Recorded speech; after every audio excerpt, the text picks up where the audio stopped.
Yo, what's up nga pala sa inyo? Today sipap nga pala ito at nailabas na nga ang laban nila Bitrom at Slakwan.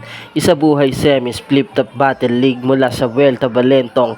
Mapapanood nga natin dito ang pagtira ni Bitrom sa PSP Battle League at sa namayapang battle MC na si Liljan. At dito nga nakuha ni Bitrom ang panalo at sila ang maghaharap ni GL sa Isa Buhay Finals 2024. At sayad sinabihan na kupal si Bitrom dahil sa pagdamay kay Liljan. Mr. Pibus ipinakita na ang PSP ring para sa mananalo sa laban ni Sixtret at Mot mula sa Matira Mayaman, pangil sa pangil. Ako ang King of Tagalog Flip Top! In the place to be! Di ka bagay dito, doon ka sa PSP. Liga ng mga WAC MC!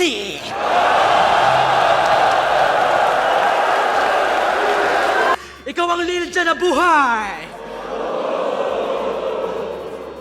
O respeto sa tropa mo. Baka mag-aalkat ang ina mo. Ang tamang tribute sa manak na patay ay babuyin ng katawan nito. At gagamitin ko pa to. Kasi kawangis mo na to. Ibabangon ko yung kabaong ni Liljan para iambalot sa'yo. Walang problema ko yung tropa mong patay na sasama pa. Maging proud ka agrupo siya. Parehas kayong masagwa. At kung tingin mo masyadong masama, wala kang utak, tanga. Kung meron kang puso ng kampyon, ako wala akong puso. Champion lang talaga! Ang bata ng Urado, 7-0, advancing sa finals, mag-iay tayo lahat para kay Bitrom.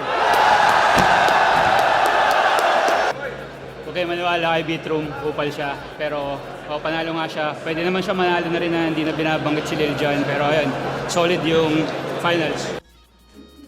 Tignan natin yung detalye